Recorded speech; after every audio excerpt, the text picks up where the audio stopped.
Hello, my friends. Good to see you again. This is 7 English Bible School. Thanks for joining us. And once again, your presence means a lot to me. God bless you and keep you. The prison where many Koreans were detained and tortured is preserved as a memorial to resistance. Capital of Korea is occupied by American forces. But the headquarters of Japan's colonial government, which surrendered the Korean peninsula in 1945, was demolished 50 years later. It had been built right in front of the palace of the several hundred-year-old Joseon dynasty that the Japanese occupation ended.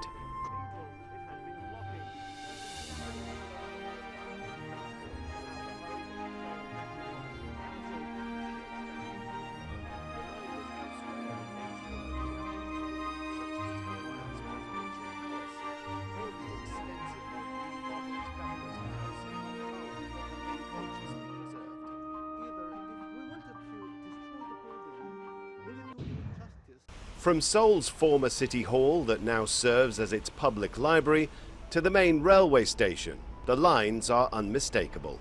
A Western-influenced neoclassicism popular with Japan's builders in the first part of last century. Reminders of a colonial past that South Korea continues to struggle with. The prison where many Koreans were detained and tortured is preserved as a memorial to resistance. Capital of Korea is occupied by American forces. But the headquarters of Japan's colonial government, which surrendered the Korean peninsula in 1945, was demolished 50 years later. It had been built right in front of the palace of the several hundred-year-old Joseon dynasty that the Japanese occupation ended. That is a clear statement over Korean people that Joseon dynasty is now over and Japanese empire preside over you.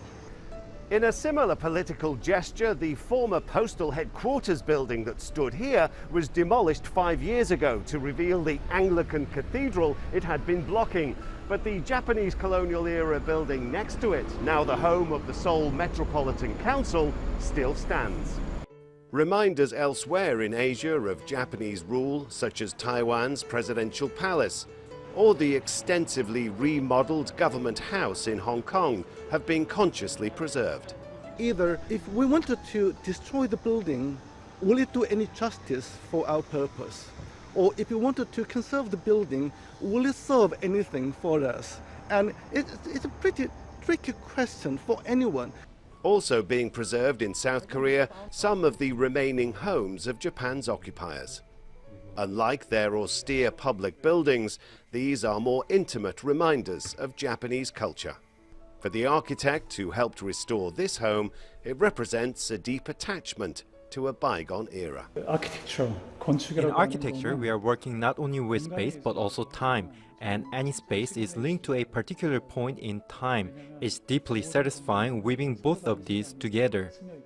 Sometimes painful, but reminders of a shared past that arrived at a fateful climax 75 years ago.